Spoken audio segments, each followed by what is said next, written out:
So let me see. He goes, I'm the great tribulation. This is a doctrine of demons, a symphony of sin, a house of heathens, killers without regions. My legions laugh at the teaching of the book of Ephesians. There's no competing with these Cretans. The opposite of vegan, intriguing, and not difficult to believe in. The Lord of Salem with 100 days of Sodom, with enough artillery to piddle the bottom of little Hillary Rodham, with a deadly aim and a steady brain. I'm Reverend Henry Kane, standing in heavy rain, attempting to stalk the family of Heather O'Rourke.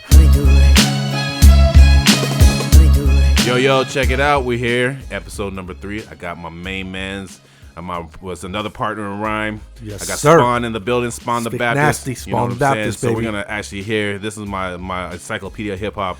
Whenever I don't know something, I go hit him up like, yo, wait, I need some obscure references. Spickypedia. I need some references. I need a track I haven't heard in a long time. Yo, flip me a mixtape, because it'll make me like 6 or 7, 8 mixtapes, Yes, or, you know what I'm sir. saying, some tracks, some shit that I never heard, then it'll be bumping forever in my whip. But we're gonna talk some hip hop today. We got Absolutely. Spawn Well, in the thank building. you, thank you. for showing. Good man, looking appreciate out. you, sir. No doubt. You know, taking the time, talking to me a little bit here. Yes, sir. So we're gonna start the podcast a little bit. Let's start with our genesis. We'll just say we were okay with the Earth is not, the universe not formed yet. We don't know each other. You know what I'm saying? We two people and opposite sides of there. All of a sudden, how did me and you all of a sudden link up, and then we were going to what this about? All right, so 15 we years was ago? working at the same company for a while, and I didn't talk to you when we was in Orange. Right. But I always heard that dude rhymes. You're talking about you, and then and then you moved to Rancho.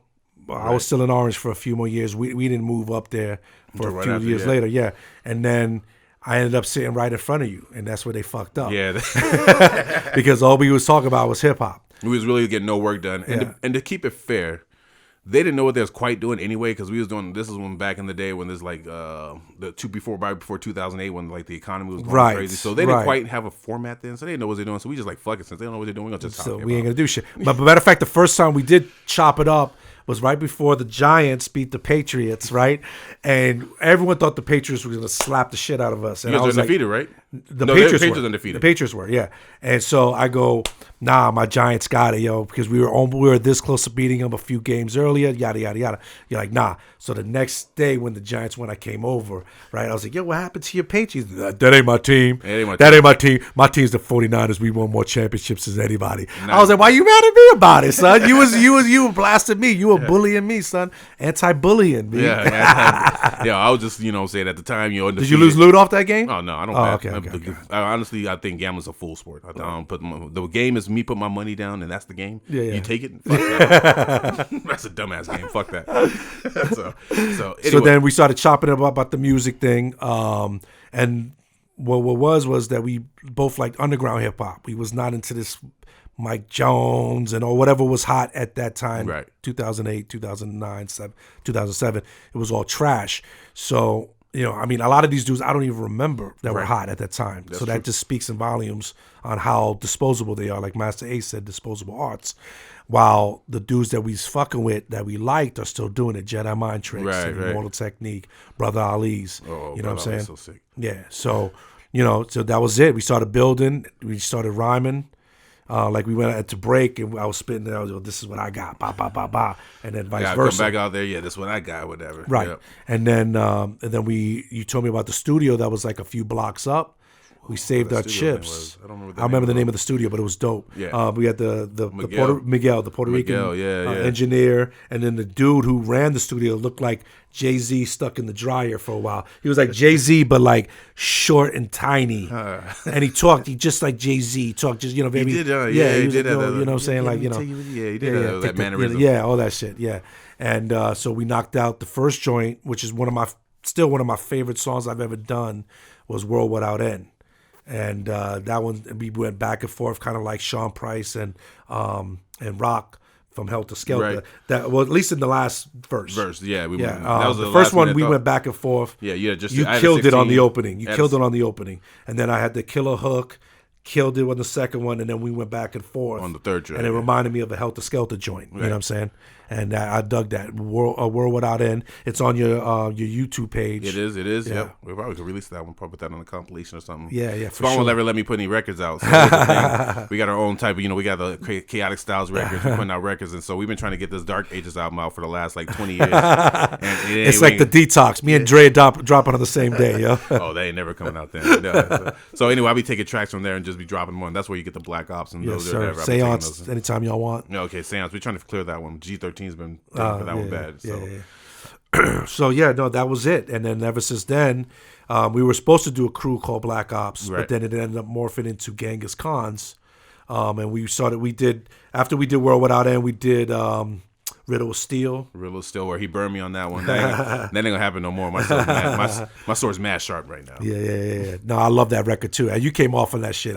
You hard on yourself on that record, but that shit is dope. Shit's trash. Some Conan the Barbarian beat. He gave me on the first 2 tracks, and then after that, I come with some whack shit on the 3rd track. I'm not feeling it. And then I was doing stuff with me, Dolo, and then I was doing shit with my cousin, and then you started getting ready for the KayATick mixtape for the clothing line. Right. It was supposed to be the clothing line was supposed to be the focus, but then when we got the crew together of Genghis Khan's, that became the focus. Right. And shout out to Galvatron, Jim Bean, G13. You know what I'm saying? That's it. Yeah, that was it. We had a bunch of guests. You should be the guys. Yeah, the main. The main 5. Yeah.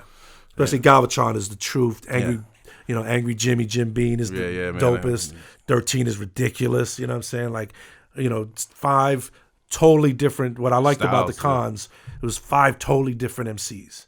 You know what I'm saying? Like, my shit is night and day compared to yours, and your shit to Angry Jimmy. Right. Jim Bean, I call him Angry Jimmy because the motherfucker angry all the damn time.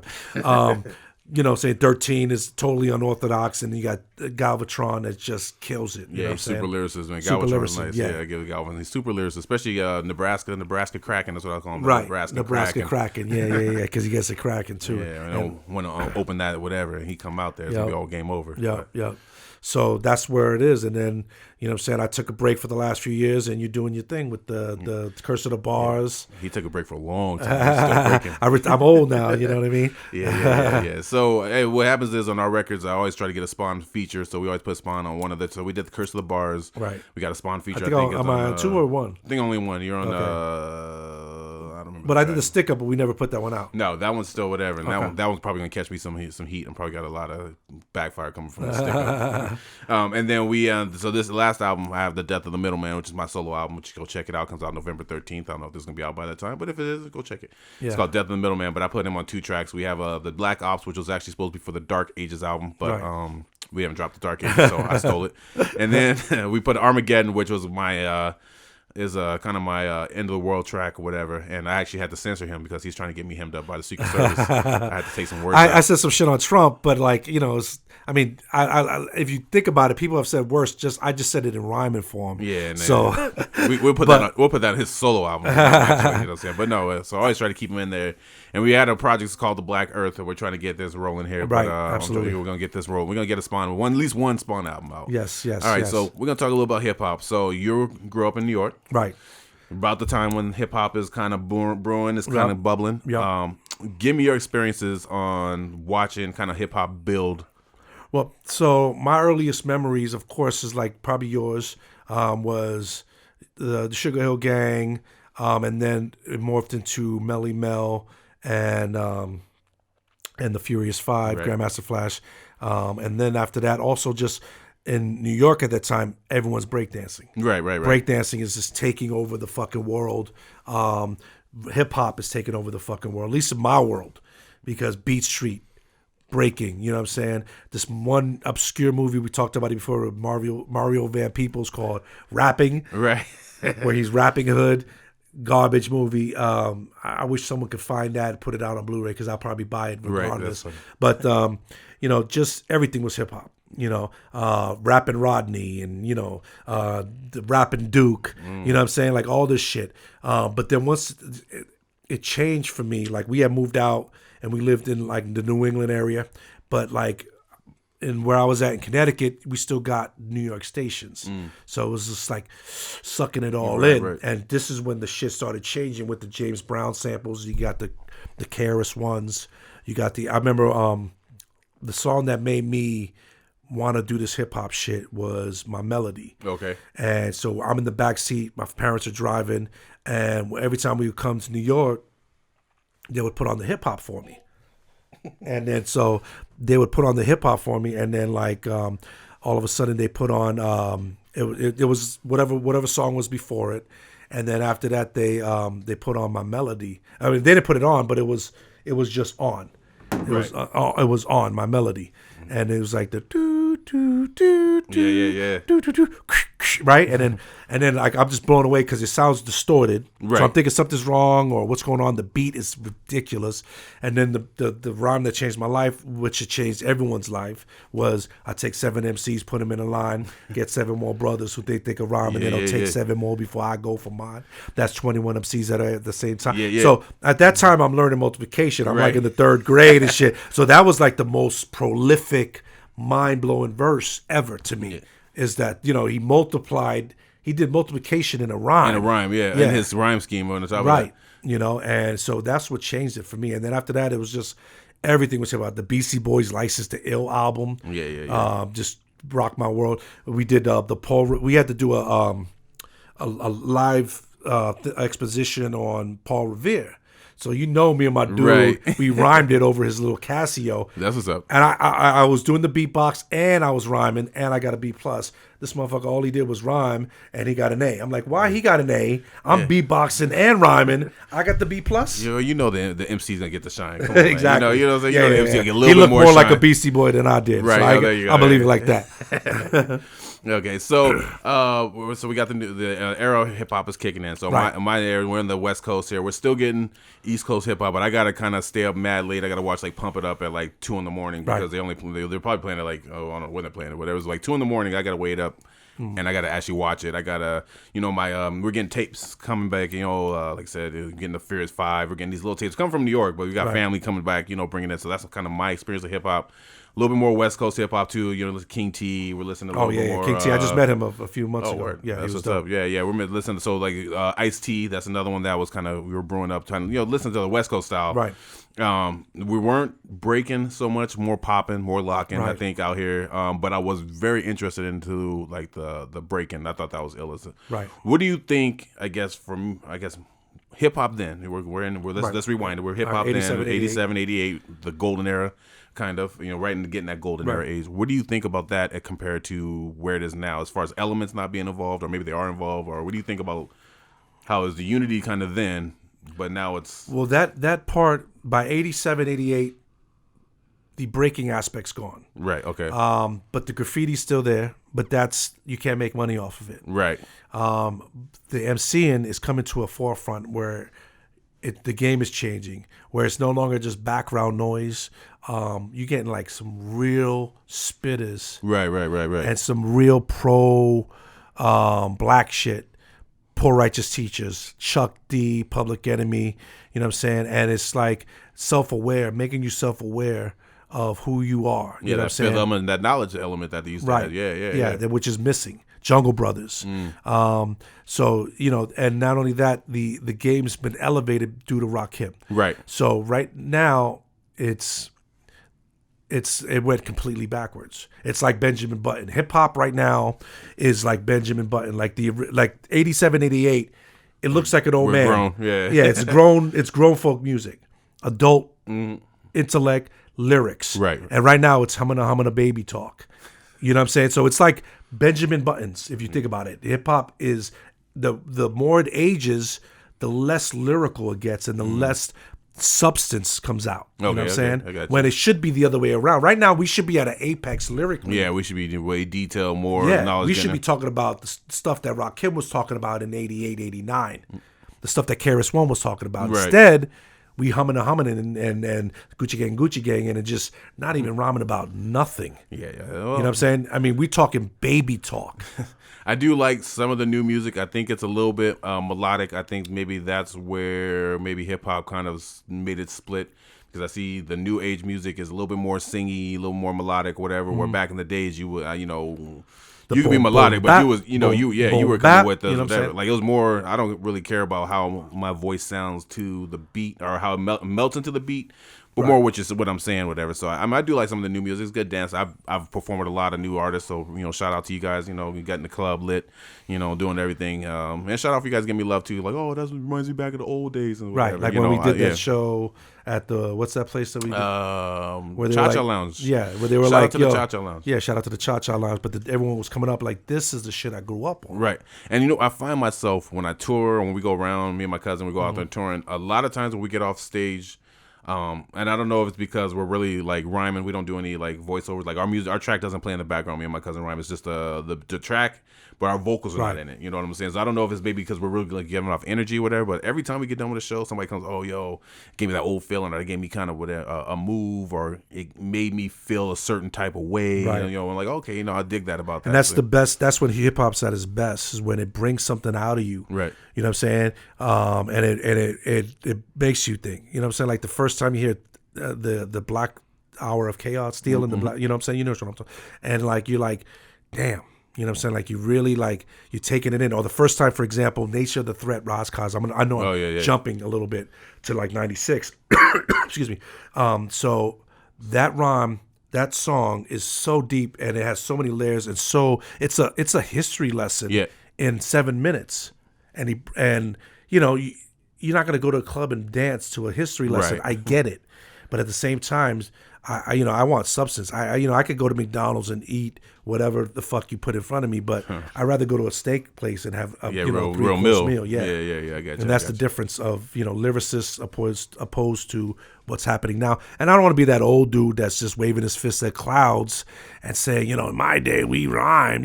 It's just like I prefer in my lane is lyrical content and dope beats, not like an 808 drum. Someone rhyming over nothing. There's no substance to it. Like all the dudes that was hot in 07. Do you remember them? No. When we first met, Mike Jones. The only reason why, because the song's funny. Mike Jones, and I think that might have been 06. Or 05 or whatever. He's putting his real number out there too, so that was pretty catchy. So I mean, what else is what all these little flips and little bips, are they really going to be around? Like for example, this Gangstar just did 30 years. Right. 30 years, you know what I'm saying? I mean, we're in our 40s. Yeah, right. Our whole lifetime, we've had Gangstar records. Just gonna put me out there right there. De La Soul just dropped an album. The first album was 88, 89. 30 years in the game. That's most of these kids aren't even close to 30. Yeah, not even that. Yeah, you know what I'm saying? And that's because they had substance. Now, do you think the reason that why hip hop maybe has steered away from its originality, or where it used to kind of gone, where it's grown to now, do you think that's at fault of us? Is it our fault they're not putting it into the youngsters, or just do you think this is how the cards fall down, or? I think it's because, all right. So when shit, in my estimation, right, shit split in 97. The Atom split in 97. It's about the Puffy era with the Puffy with the music, Underground. Yeah, gotcha. Puffy this way, Underground that way, right? That was when the Atom split. And they started using more samples, more friendly pop. Right, and it was about money being made. So when you looked on the MTV videos from 97 to, whenever they stopped showing videos, even though they don't show videos anymore, but like you look at that era from 97, it was a lot of more flash, pizzazz, like the first part of Scarface. They never showed the end of Scarface. Right. They showed the beginning of Scarface, if that makes any sense. The beginning when everything's flashy and he's buying a tiger. That part, they see that part of it, but they don't see the end. Right. And that's where we are right now with hip hop. They're seeing the flash, the million records sold. Oh, this guy's better than this guy because he sold 1 million records. This guy he never went platinum. That's bullshit. Right. Because Vanilla Ice went platinum. You mean to tell me Vanilla Ice is nicer than Rakim because Vanilla Ice sold 2 million records? Yeah, no, you got a point there. You know what I'm saying? And I think a lot of times those plaques that they put on are the 2 million. I mean, don't get me wrong. You selling 2 million records to somebody, right? That's great. God bless you. Yeah, exactly. But I think a lot of times they do take away from like they make that as part of the trophy. When sometimes I could say an ill line or a slick, let's say double, triple entendre, right? And that's my trophy. You know what I'm saying? Right. Like, oh man, I know nobody said that. You know what I mean? Or whatever. Or I know that nobody said that type of whatever. And I think that is unfair to me. That unless a million people hear it, that's the only way it's valid. Like not like Right. like a dope rhyme is not a dope rhyme. I always say like good music, you can't deny good music. Like when my ear hears good music, good rap song, good rap or country, R&B, whatever. I shoot Devil in the Fiddle. I'll tap my foot Right. tap all day to that, whatever. But I think when your ear hears a good song, it should be a good song. It shouldn't Right. matter how many people bought it.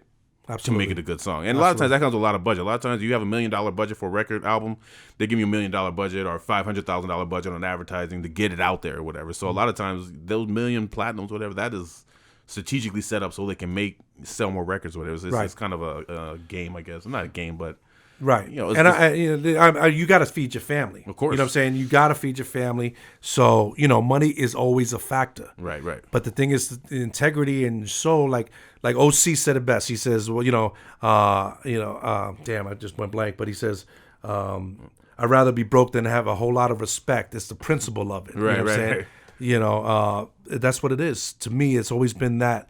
Maybe because I'm a product of the 90s hip hop where songs like Come Clean and OC's Time's Up were speaking against the ills of going commercial. Yeah. Hammer was a joke. Right. You know what I'm saying? Now, even though in real life Hammer's some gangster shit. Yo, hey, I heard Hammer put pause on you. Okay? Yes, you know what I'm saying? But, record-wise, you wouldn't know that. Right. Which is cool. You know what I'm saying? You don't have to be gangster on every record. Like, I love Heavy D. Right. Love Heavy D.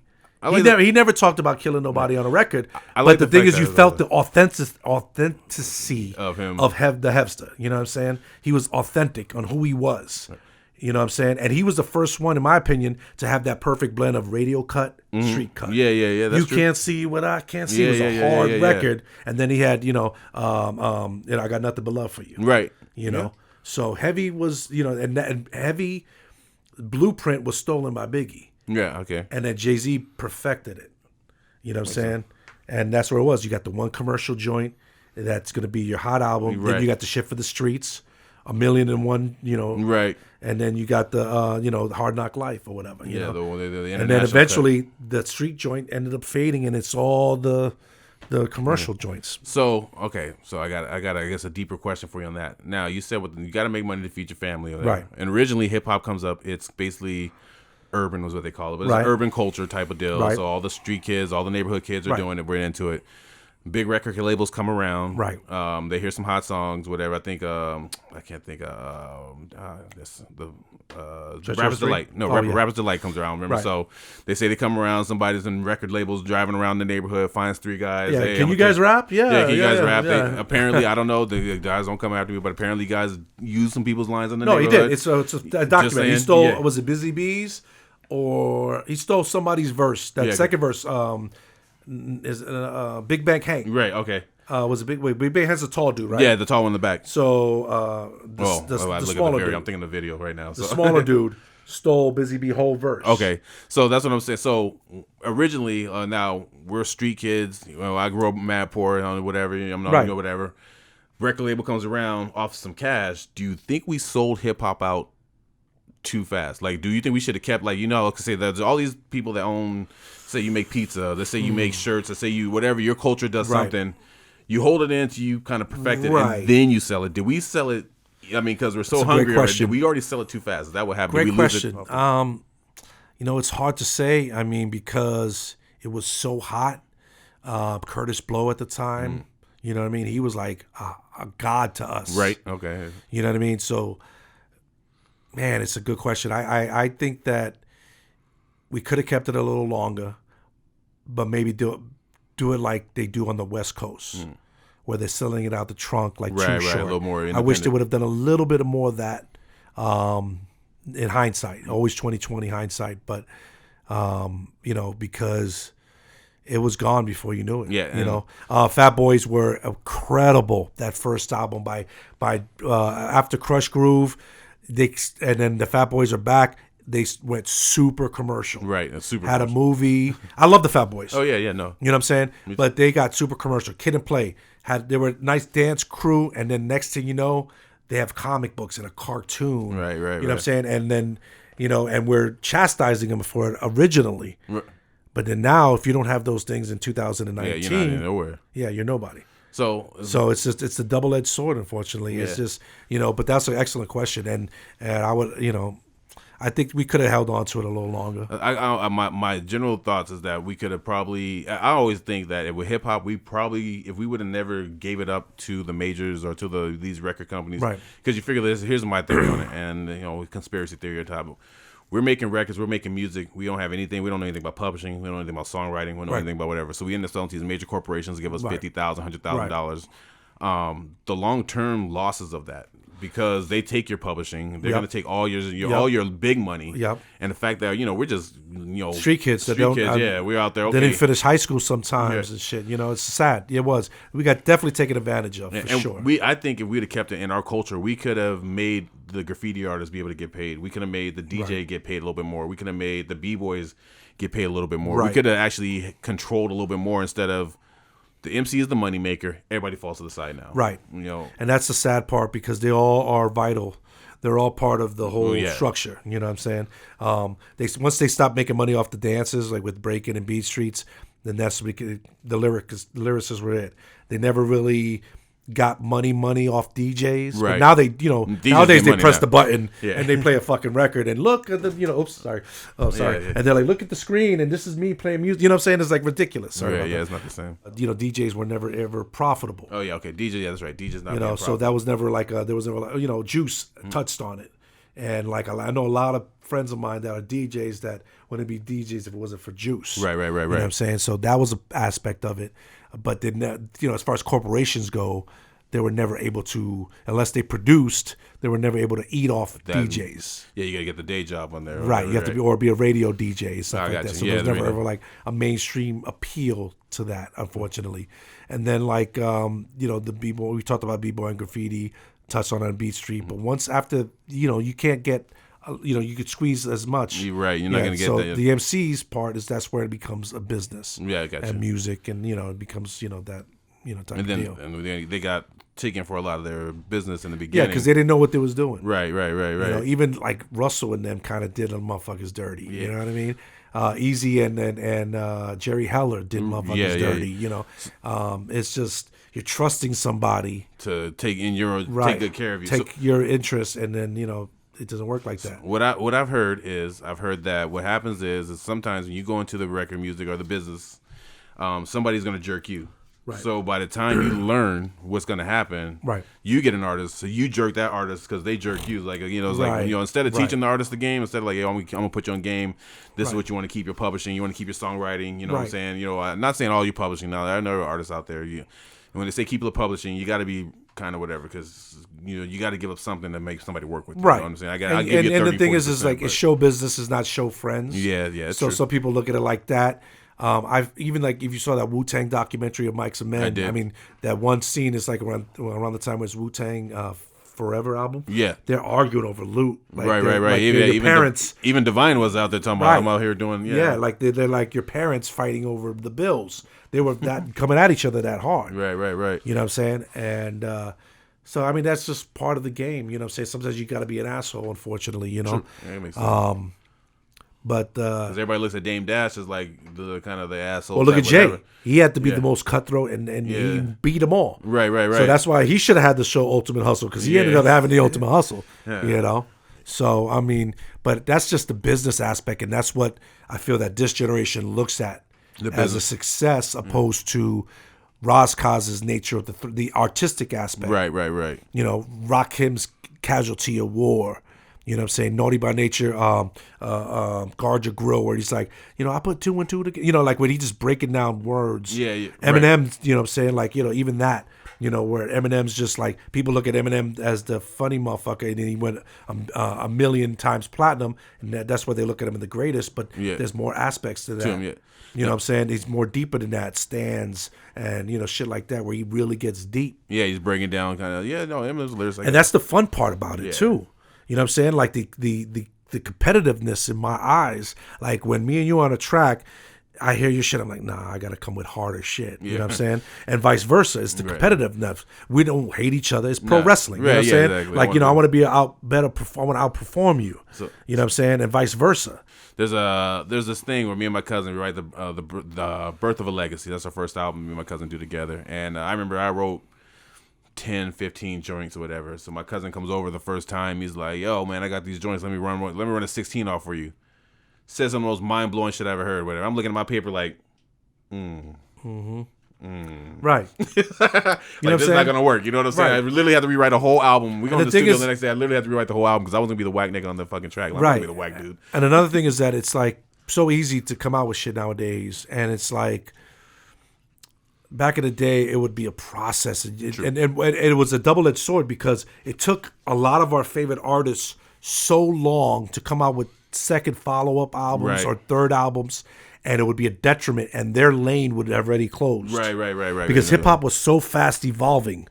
All right, so as far as music today, so everything's single-based, right? Everybody's Right. dropping a single or EPs, whatever. What do you Right.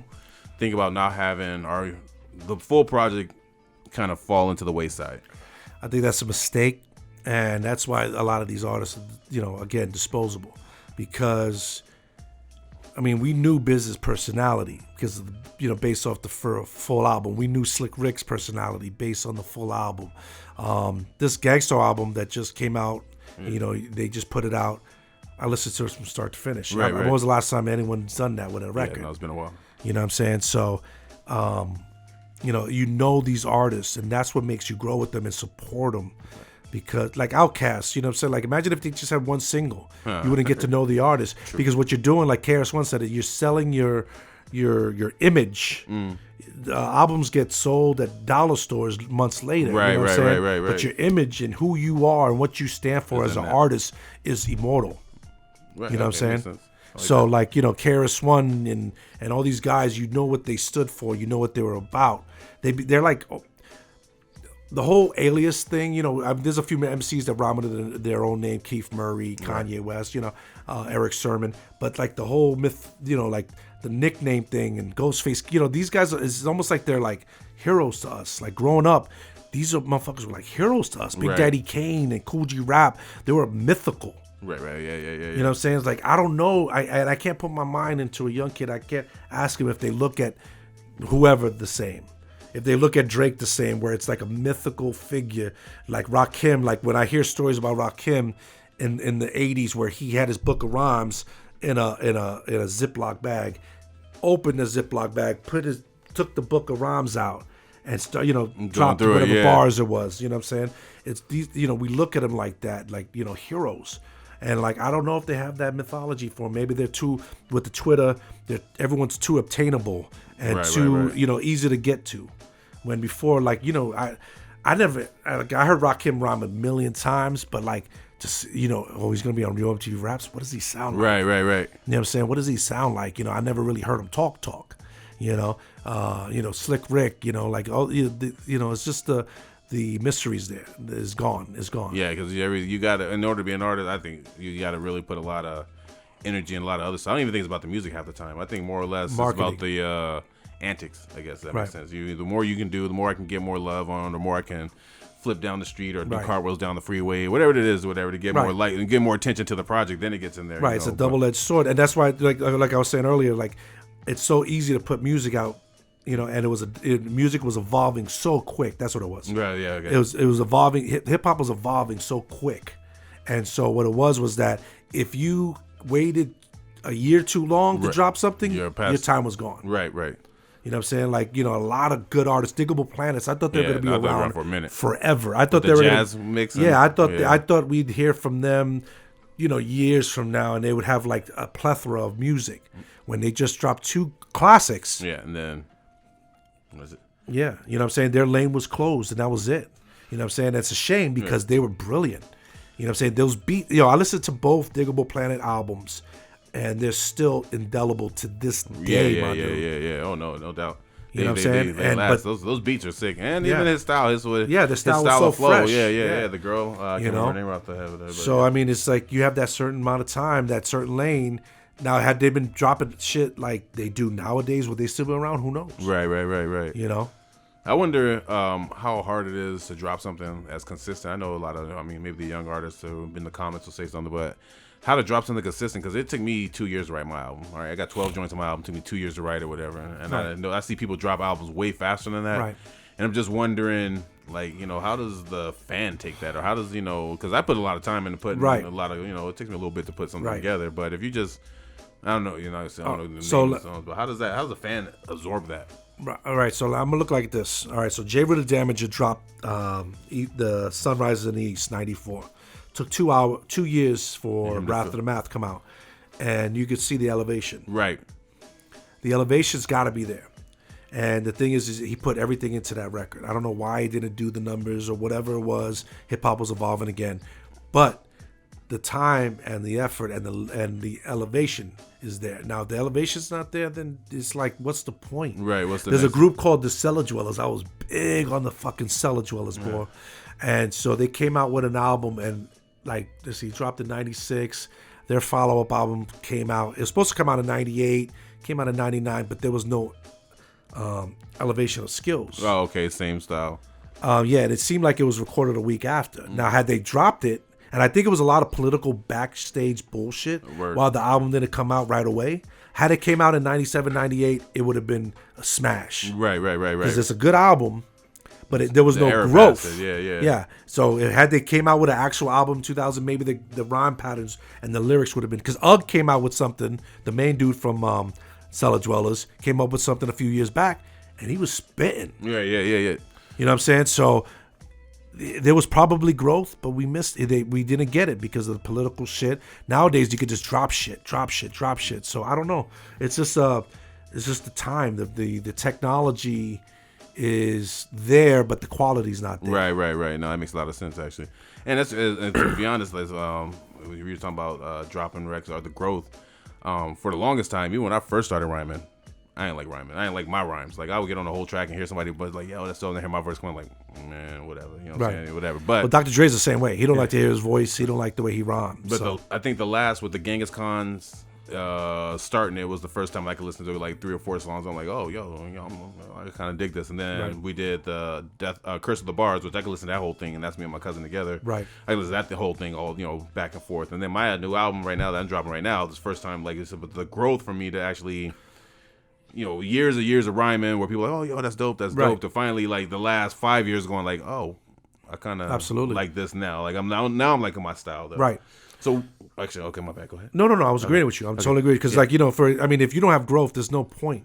You know what I'm saying? Like, listen to De La. They're continuously evolving, yo. Right. And they're a smart group back in the day too. 30 years in the game, they don't have to evolve. They could just stay in a happy lane and just do. Remember how we used to rhyme like this? No, they still keep going and keep elevating. Ghostface. Right. Yeah, Ghostface is one of my How the favorites, fuck too. is he still getting better? Yeah. Right. You know what I'm saying? And a lot of these dudes just get better. The ones that really take pride in their shit, G-Rap is better than ever. Yo, G-Rap's always been nice though. You know what I'm saying? Yeah, but he's even nicer. Yeah, that's what I'm saying. How is that mathematically possible? Yeah, right. You know what I'm saying? I hear him like every so often. He did a shit with this dude named 38 Special, and he's just still spitting like he's in his 20s. Okay, so now that that's a good segue right there. We're talking about MCs that have aged a little bit. Right. What is your point of view? And you already threw my age out there, so we all know 40, whatever. What is your point of view of MCs? Because hip hop is the young man's game. You know what I'm saying? You get about 2 or 3 years after 21 to 25, and you're out. You know what I mean? You're kind of whatever. So what do you think about old MCs or older MCs kind of coming back, getting their bag again? I love it. Yeah. You know what's the reason why I love it is because look at Mick Jagger. Look at Paul McCartney, still doing it. Yeah. You know what I'm saying? Still coming up with material. Look at Depeche Mode. Like, these dudes have been at it since like the 80s, and they're still touring, still making good music. And it should be the same way with hip hop. Yeah, we should be able to go. Sadat X's last few albums, dude, they've been incredible, dude. You know what I'm saying? Like, he's, we all get better and wiser with time. I don't want to hear, you know what I'm saying? Like, you hear somebody and they're talking like reckless young man shit. Right. But I want to hear how this man grew into a man, an adult. And take care of his business. Right. Handle, Right. Like Ari the Rugged Man, he was like bugged out, wild. He's better than he's ever been. He's the same age as us, and better than he's ever been. He's at his apex right now. R.A. the Rugged Man. R.A. the Rugged Man, you said at your last show that we was going to have to wait 5 years for a new album. And no, 10 years. Remember? Was it 10? Okay. I said, yo, we ain't come out with an album in 10 years. Well, all right. I guess you're still in the range. He's dropping in November. So. Oh, okay. I was going to get a little upset. You told me face to face that I was going to have to wait. And I was right there. I said, yo, we're not going to wait 10 years for another album. Nah. And here it is 5 years later. But anyway. But the thing is that I'd rather have that than a fucking album that comes out and it's bullshit. Yeah, no, I understand that. He always puts everything, and he's gotten better. Yeah, right. The dude Vinny Paz from Jedi Mind Tricks. Yeah. He was like a one-trick pony a little bit when he first came out. He was just, I'm gonna shoot you, blah blah blah blah blah blah, and he had the grimy voice. And then by like album 2, whatever, the evolution there. You're just getting there. And now he's like nicer than he's ever he's been doing a little like hybrid stuff too, like some rock rap type stuff. Well, they did the Heavy Metal Kings, that's always been kind of in their lane. But right. I'm talking about like spit bar for bar. No, he's super nice. Whatever. Like when he's with the Army of the Pharaohs, and they're all dope, but I always salivate waiting for fucking Vinny to close it out or set it off. You know what I'm saying? Because he's that nice now. Yeah, and just anytime there's some heat going down or we got to get in a fist fight, we always throw Vinny Paz in there because it makes you want to, like beat people. Oh, yeah, absolutely. He gives you that vibe of like, yo, I'm going to go just, yeah, so he had the voice and he had the beats, but then now the lyrics are even deeper than they were right. Back in 03, 04. That's what's dope. He's in his goon stage back then, right? But he's grown up a little bit then. Right. You know, so that's the beauty of it. You know what I'm saying? Matter of fact, it's like when you get better with age because you're seasoned. You know what I'm saying? That's why like some cooks don't clean out their pots because all the seasonings in there.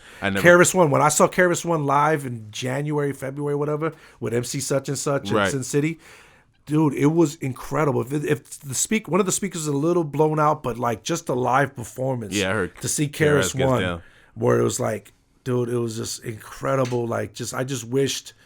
It made me do like when we did the show, you know what I'm saying? And just to be out on the stage, it was just like almost like when people are in church and they have the Holy Ghost. Right. You know what I'm saying? I felt like that. Like I was about to have the Holy Ghost with Chris because all the joints that he had that I'm familiar with and his plethora of music, you know what I mean? Like he has so many classics and like even then, he still didn't do a couple that I will. Yeah, you wish you did. But even so, I still got everything I wanted. You know what I mean? I got to hear South Bronx live. Right. I got to hear The Bridge Is Over live. Yeah, you know what I mean? Yeah. Alcoholics, we saw them a few months ago, and they're seasoned vets. Right. So that's why I feel that the older artists are important because as a younger artist, you could see how they rock they handle the crowd. We've done shows where me and my cousin we'd be in the older rap group. Get out there rocking or whatever, and then the young rap groups come in like, oh, people come up to us like, oh man, you guys seem like you really know your thing, or you guys really had like an energy because y'all used to pass the mic to each other. Yeah, exactly. Yeah, because that's what I was like. I don't understand that me and my cousin rhyming for 20. Globetrotter shit. Yeah, we like 20 years in of rhyming with my cousin. So I could literally rhyme, put the mic down. I know for a fact that my cousin's gonna say the word, and I'm just put the mic down. I'm gonna come back in. He could do the same thing with me. So like, I think. A lot of times when, and not to throw what I said, no more shots or whatever, but a lot of times the MCs that I see, the younger MCs, they got their whole track playing in the background. Right. Me and my cousin don't do that. You know what I'm saying? I want you to hear my voice. I want you to feel my whatever. And I think that. And that's what KRS-One did. You know what I'm saying? That's what the Alcoholics do. I think that a lot of times that they don't. People, when you have the track playing on the ground, you don't feel that energy. You don't really feel my energy. You're not. If I'm rhyming to you and it's on the track and I'm kind of, cruising. It's what's that show where they battle for the lip sync battle? Right. I don't want to see lip sync battle. Right. I want to hear KRS-One's vocals. Right. So, and I think when I'm Roscos's vocals, when I'm projecting and I'm whatever, you're feeling. You're gathering my energy. No matter what happens, you're feeling this. I mean, R.A. the Rugged Man did that whole show. Remember we saw R.A. in 2000, whatever, 13, 14? That was wild. That was a crazy show. Yeah, and the thing is, he spits lyrical. He does a multi-syllable rhyming. Right. And he's not a skinny dude. Right. But he had breath control. He had stage presence. Right. He's probably the best show I've ever seen. It was a good show. To this day, I think so. And the reason why is because he's been doing it for a long time. Right. He just knows how to get these younger kids, they were like, it just didn't have the stage aura. And that's true. A lot of times I see them kind of jumping around, kind of whatever songs. You got their song still playing. I'm not trying to like you got to get your show off how you get your show off. I'm not. So do what you got to do, but. What's gonna stand out? What's gonna stand the test of time? I just think people can feel your energy a lot more when you're really giving that energy to them. Dude, on the 36 Chambers, I forgot who it was that said it, but hip hop's music you got to touch and feel. Right. And that's never been that's the most realest thing I've ever heard on any record. When they talk about keeping it real, that sentence alone, right. Hip hop is music you got to touch and feel. It's got to be something there, substance. Yeah. Like I think my favorite, I guess the depressing line is a G.Dep line, whatever. And I know G.Dep's kind of like, I guess he wasn't like super mainstream, but he was whatever. Right. But he has a line where it says, "I had a cigarette for breakfast, just for beginners, cry for my lunch, and sleep for dinner, whatever." Right. And I remember days of missing lunch and missing food and whatever, and like so that song hit me a little bit. I'm like, damn, I wasn't smoking when I was a little kid, but I smoke now, unfortunately. But I wasn't smoking as a little kid, but that hit me like, you wake up, all you guys are cigarette, you know what I'm saying? Right, like Ghostface when he was talking about his mom licking her fingers to take the cold out my eyes. Right. You know what I'm saying? Like, shit like that. Can you go to the neighbors and see if you can borrow toilet paper? Yeah, right. 2 eggs or stuff like that. Borrow milk. But that's the stuff that you can relate to because you've done that. Exactly. So I can't relate to, and I'm not hating on none of the new shit. Do your thing, but I can't relate to the zipping on the lean and all that. All that shit. That just doesn't do nothing for me. I think we just come up in a different era though because we grew up. You wasn't trying to be the drug fiend. Right, you're trying to be the drug dealer. I'm trying to sell you the. You're trying to be the drug dealer, not the drug addict. Trying to sell you the codeine. I ain't trying to do this shit. Yeah. You know what I mean? Like whatever. So I think that we just coming from a different era. Where now you going out, you getting lit, you having your fun. Right. Whatever. It's a little. We got wet back then. You know what I'm saying? And we smoked our blunts. So I think like some Ghostface and Ray, I'm at the MGM coked up psych. Come on, right. I don't believe you're psych. You know what I'm saying? So whatever. Do whatever you got to do. But it's the thing is that don't discard the real MCs because that's if it wasn't for them, you wouldn't be able to half-ass rhyme. You know what I'm saying? You're getting paid for half your job. Right. And what I really think we should, I think we should really bring the elements back. Like, I don't know if I can do it if the youngsters haven't. I know there's some young B-boys out there. I know there's some young graffiti artists out there. I know there's whatever. And I know there's actually ways for graffiti artists to get real paid. You know what I mean? Like, not even some little bitty paid, like some real paid. Well, that's the thing. Whatever. That's what it all comes down to is that money. Right. Can you get money off of it? The easiest way to get money in hip-hop, unfortunately, is rhyming. Right. But now it's too many rhymes. And producers, making beats. But, it's sad, but it's true. Yeah. You know what I'm saying? But, as far as lyrics becoming the bad word, that bothers me the most. Yeah, that's a little bit. It bothers me the most because I'm a lyricist. Right. You know what I'm saying? And so am I. You can't be a lyricist, or you can be a lyricist, but that's kind of considered like, eh. Yeah, like, so my buddy D, I call him D12 because he reminds me of Bizarre because he's a big dude. And so I call him D Tweezy. Damon, and he... One day we was talking about rhyme, and he said, "Oh, I didn't know you rhyme." And I'm like, "Oh, yeah." He goes, "How come you ain't put me up on this shit?" I was like, "You're not gonna like it." Right. And he goes, "What do you mean?" I said, "Because I rhyme. I spit lyrics. I got lyrical." And he said, "No, I'll fuck with it. You know what I'm saying?" I was like, "All right." I flipped him. He's like, "Dog, that shit is too hip hop for me." I'm like, "Well, what would you want me to do? Country music, or what did you want me to do?" Yeah, right. You know what I'm saying? It's too lyrical for me, and I'm like. But thank you. Yeah, you know what I'm saying? Exactly. Like, thanks. Right, you know what I'm saying? right. Like, in my world, someone told me, like, if this was 97, 98, yo, you're so lyrical. You know what I'm saying? Like, thanks, yo. Right, you know what I'm saying? But now it's a bad thing. It's a bad thing. It's like the Scarlet Letter almost. You know what I'm saying? To be too lyrical, Yeah, and I don't know if people maybe not digesting it. Maybe that's the They problem. don't want to. Yeah. It's easier to just hear humana, and fucking Gucci gang than it is to hear, cannabis break down, the things about aliens flying around and like substance, or even real shit, like real talk, like MC style, where he may not be doing multi-syllable lyrical, but he's talking real talk. Sometimes you don't want to hear that. Right, yeah. People just don't want to feel good, I guess. Yeah, well, I guess maybe because like I said, we came up in an era where it was like, I said, because hip hop was a villain for me. I remember everybody hated hip hop, crushing whatever. So maybe we came up in the era where it was villainized a little bit. Right. It's not the same. It's not music. It's not music. Okay. It's not going to last. And here it is 40 years later. A lot of people that listen to hip hop are just as hungry as the MC spitting in the joint back in the day where like my son eats very well. You know what I'm saying? Right. So maybe it's not that style. I guess maybe that style's not whatever, just because everybody's in a different place. You know, we're 40 Maybe. years down the road, whatever. Maybe that's it. That makes sense. You know. You know, like I said, because when I'm listening to hip hop, like I said, I'm listening to certain things where it's like, oh yeah, I'm going through that too. Or, oh yeah, well, Right. You know. I still listen to underground. I still listen to like the classics because it still resonates with me, and that's why when people ask me if I heard of this artist or this artist, I have no fucking clue.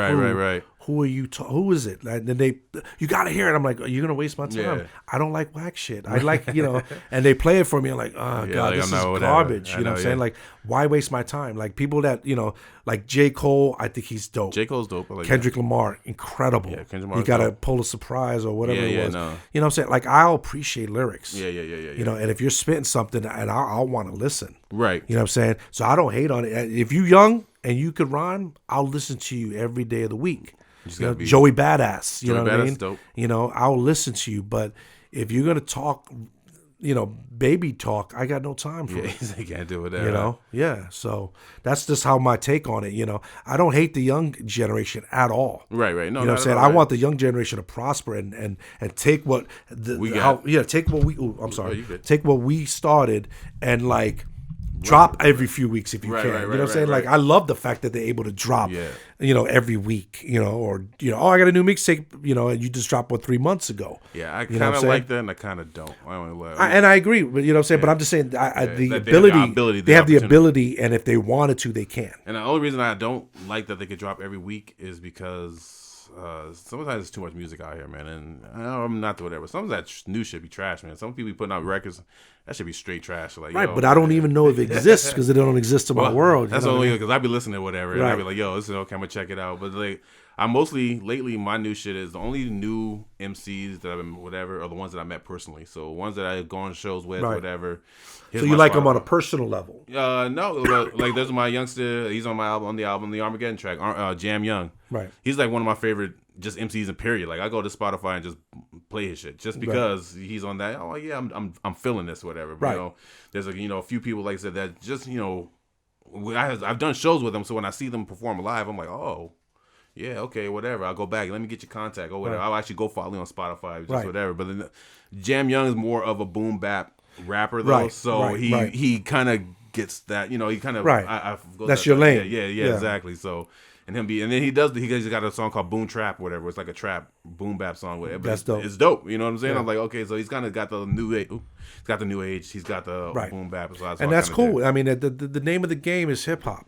You know what I'm saying? So the fact that they call it hip hop, some of these records, it's insulting to me. Right, yeah, that's You know what I'm saying? Like, this sounds nothing like BDP. Right. And I don't want it to. I don't want it to be a attack clone. Look at Run the Jewels with LP and Killer Mike. That don't sound like fucking Public right. Enemy. That don't sound like Wu-Tang, but it's hip hop. It's hip hop. I think if you check out episode 2, everybody's watching episode 2. Tony A said it the best. The reason why he can't consider it hip hop because it doesn't have those elements in it. He literally Absolutely. said, he said some of the new music right now is and like we're not trying to bash new music type or whatever. Right. I'm not the old man waving my fist at clouds, but, But I'm just saying. he was saying that sometimes he just can't consider hip hop because it doesn't have that hip hop feel. He's a hip hop has a feel to it or a certain whatever. And he Right. doesn't consider sometimes that because it doesn't have that feel. Right. So Yeah, no, good. absolutely. And so I know the new record, the new Middleman record is gonna have has that feel. The new Metal Man records got crazy hip hop vibes to it. I went and actually reached out to DJ Pudge 55 and had him mix like 7-8 songs on the Right. joint. So I wanted to get that, I wanted to get that old school sound. And at first I thought it was kind of maybe making it dated or whatever, but when I listened to it, it was more not dated. See, the it was thing just is, it's retro. timeless. Yeah, it's just retro is what it kind of is. Let me give you an example. Okay, so Master Ace just came out with a new album at the end of 2018, A Brooklyn Story with Marco Polo, right? So one of the beats on there, I forgot what the single was, but Marco Polo sent out a tweet, said, yo, I made this beat in 03. Right. And I text back or tweeted back, I'm like, that's the proof that real hip hop is timeless. It stays, You know what I'm saying? right. That's why like underground is timeless. Like I could hear an underground record I'd never heard before, but it has those elements. Right. It sounds fresh to me. You know what I'm saying? Depending on the subject matter, whatever. But for the most part, the sound Right. sounds familiar. Then from there, there was an album called 1990 Now with Self-Titled and Buck Wild from Digging in the Crates, DITC. Buck Wild, he did the the story to tell on the big joint. the big Life After Death album, right? So that's how some people might know him. But anyway, so 1990 now, it came out in 2014, 12, 13, I don't remember. But he had beats from the 90s.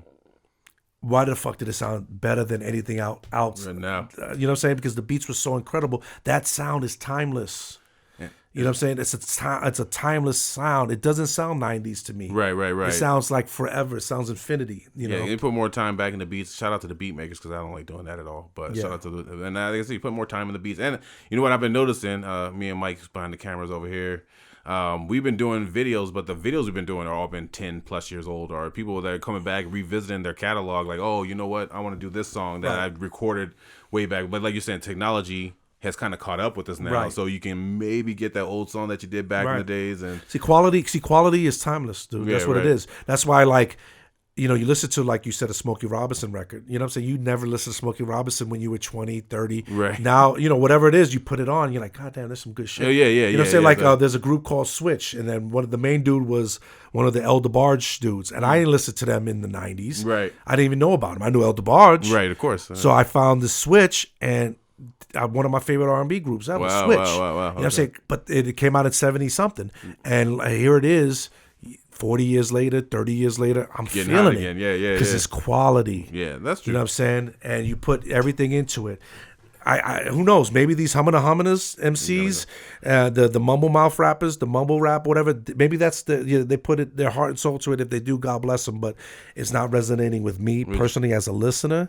You know, and I like all types of music. Right. And I feel when someone puts their heart into that shit, but that shit it sound very plastic. Yeah.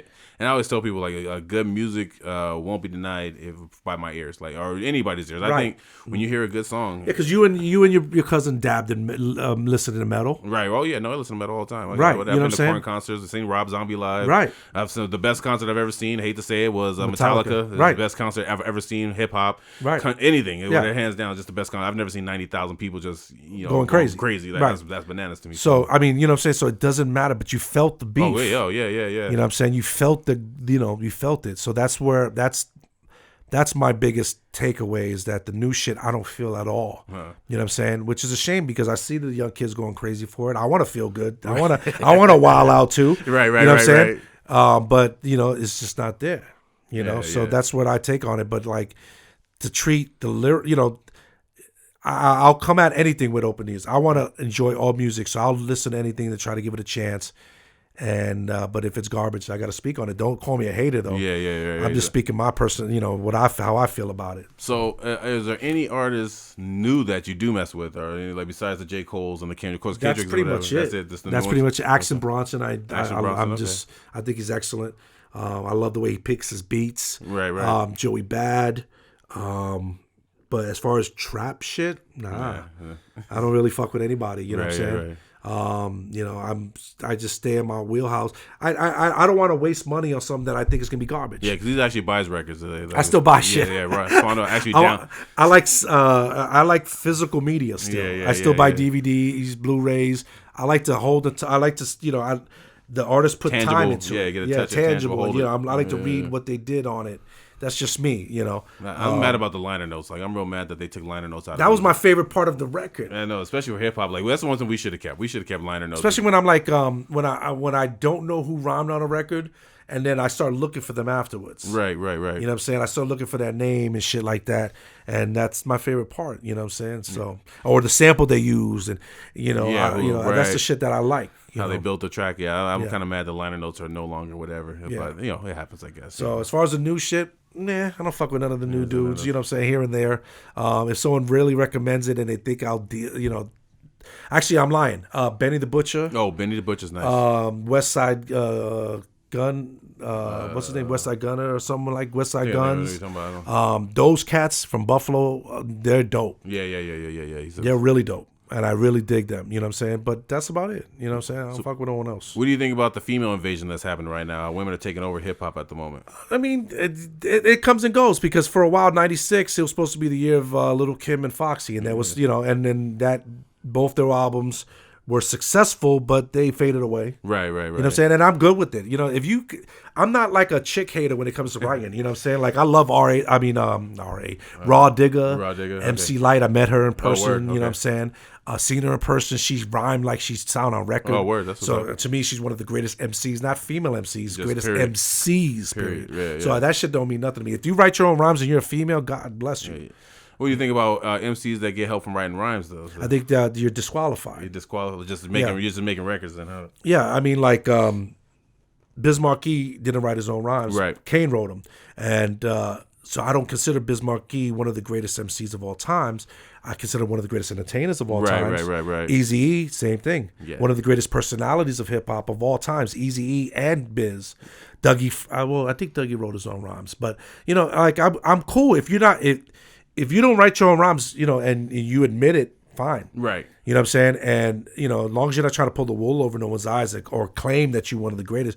As far as personalities go, you can't deny Eazy. You can't deny Biz. Yeah. Neither one of them wrote their rhymes. So, you know, I'm okay with it. But if you try to goat Drake don't write his own rhymes. Yeah, well.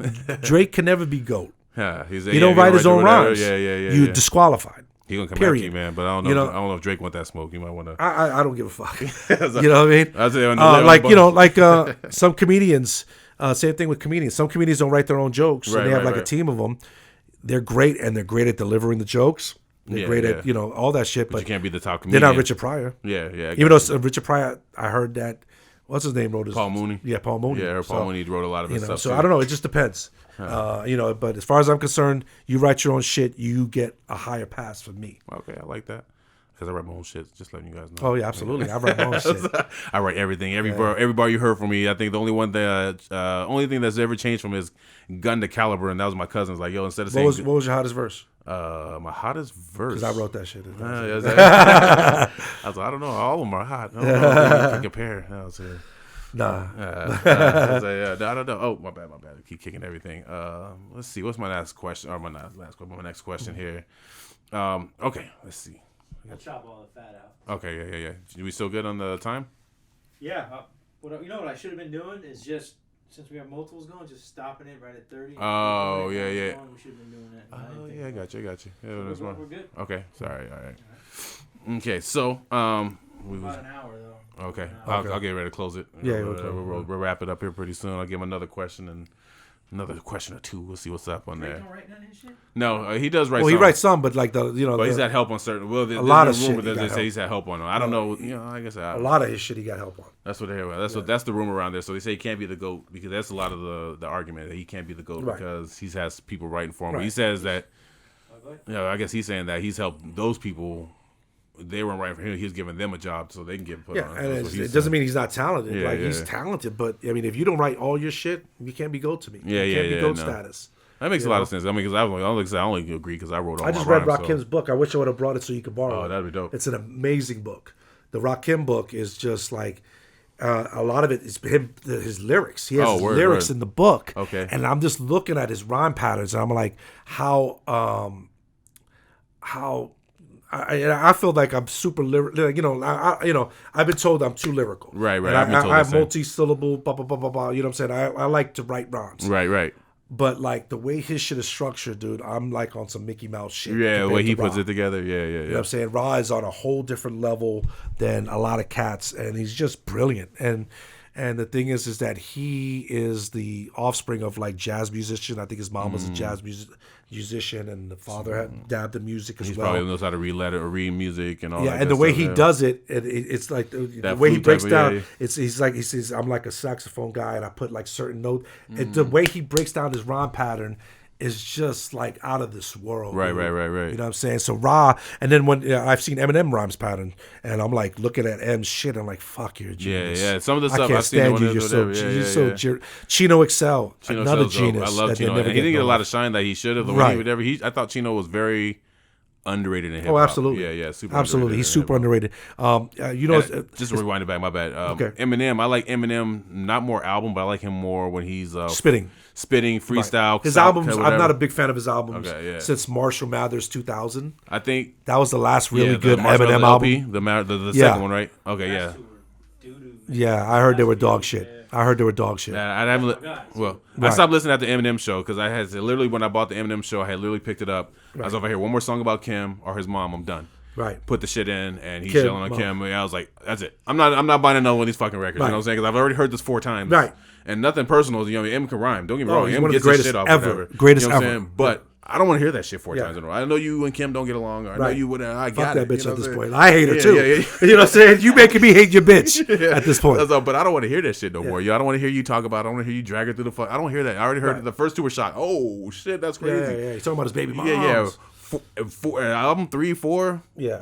I've had enough. Right. I don't like his album. Like I told my buddy Vito, I was like, I don't like M's albums, but he's one of the greatest. I love when they catch him in a cipher. I love when they Right. catch him at a radio show. He's Right. got a whatever. I feel Royce more than I feel M. Oh, Royce is super. yeah. Royce to Oh, me, man.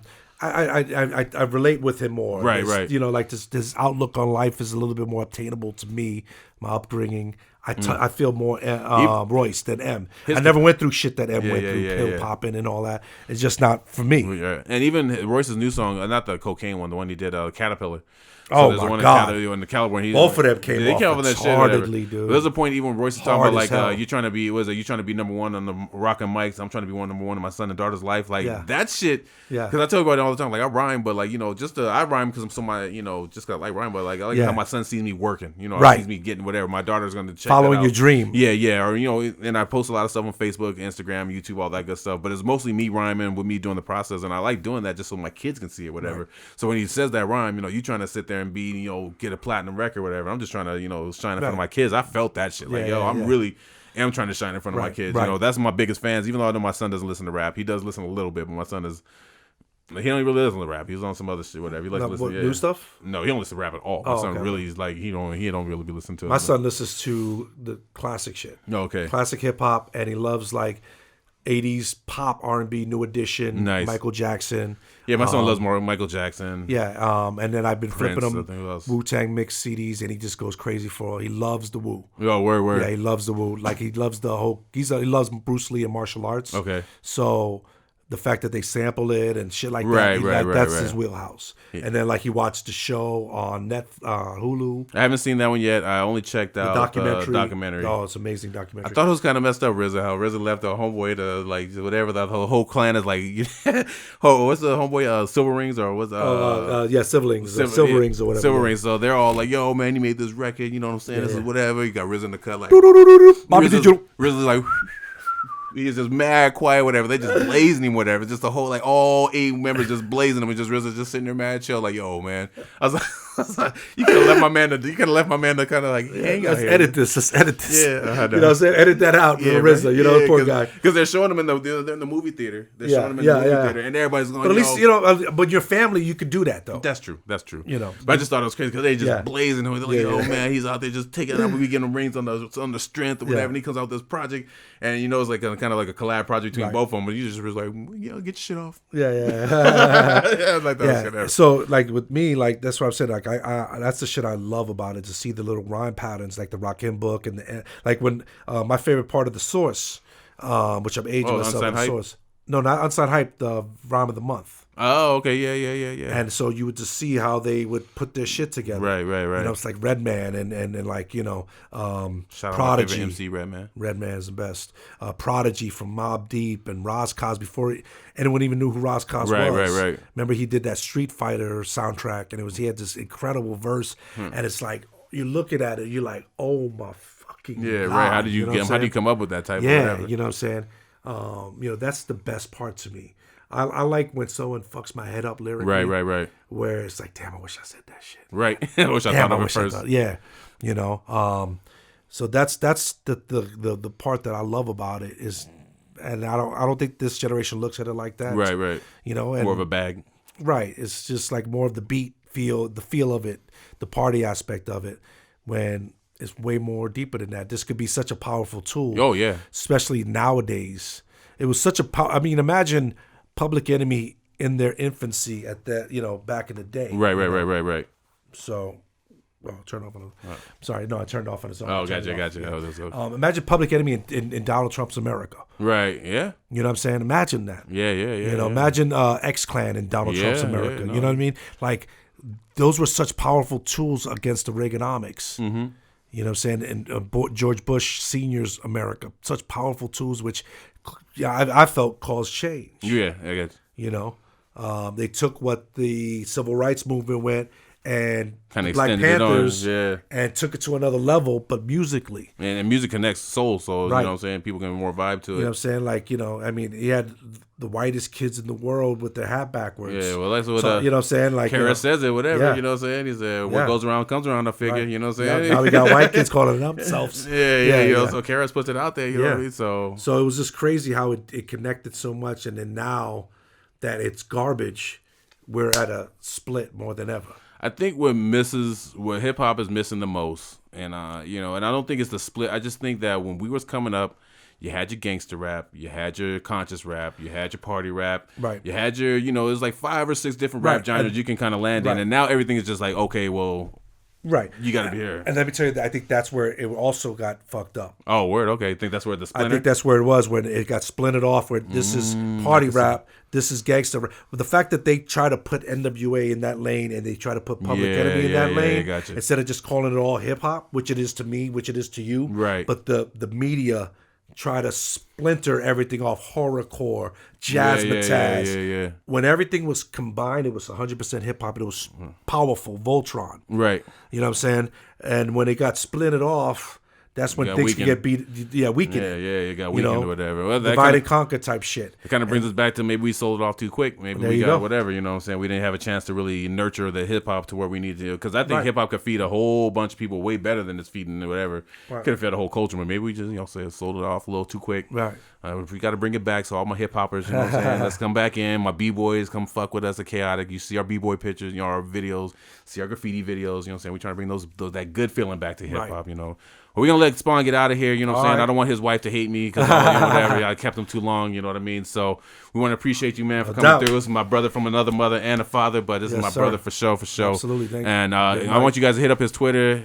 I forget. I think it's at E. Munoz now, right? Yeah, Eric J. Muniz now. Okay. Used to be Spick So- Nasty so- 1976. Yeah, so we'll go hit him up on his Twitter right now. But like, yo, get us the Black Earth fucking album. You know what I'm saying? You're gonna hit a verse off before we split or what? Was that? Oh, so we gonna just out the no, we're not. No. Go buy it though. You go hit the death. I'm gonna drop something now. Oh, I'm you gonna do shit. something from the Genghis Khan Okay, one. let's And if I freeze up and I forget the verse, Jump in, no, then help we you out. just edit it out. I got you. So let me see. It goes, I'm the great tribulation. This is a doctrine of demons, a symphony of sin, a house of heathens, killers without regions. My legions laugh at the teaching of the book of Ephesians. There's no competing with these Cretans. The opposite of the vegan, intriguing and not difficult to believe in. The Lord of Salem with 100 days of Sodom, with enough artillery to piddle the bottom of little Hillary Rodham, with a deadly aim and a steady brain. I'm Reverend Henry Kane, standing in heavy rain, attempting to stalk the family of Heather O'Rourke, with all sorts of twisted thoughts that'll leave both psychics and mystics lost. I'm the opposite of Mark Dave Chapman. I'm the artist who blasts fans and rearranges the insides like lap band. So last chance, resistance is useless. Damaged life and abused death. Videodrome to the dome. Long live the new flesh. Spawn. Yes, and Videodrome. Yo, and that's off the Wrath of Khans, which is a secret album that you can actually only buy on KayATickStyles.com. Yes, sir. If I was on a joint called Lucha Libre. Yeah, if they ask you about it, like you didn't get it from us, you know what I'm saying? But you can actually buy the joint. We just can't sell it for real. That's all. Yo, appreciate you, son, man. Thanks for coming out. You know what I'm saying? Appreciate you. Absolutely. All right, this is the Mike Sounds Nice podcast. Mike Sounds Nice, and we the fuck out of here. All right, peace. Done. We do it.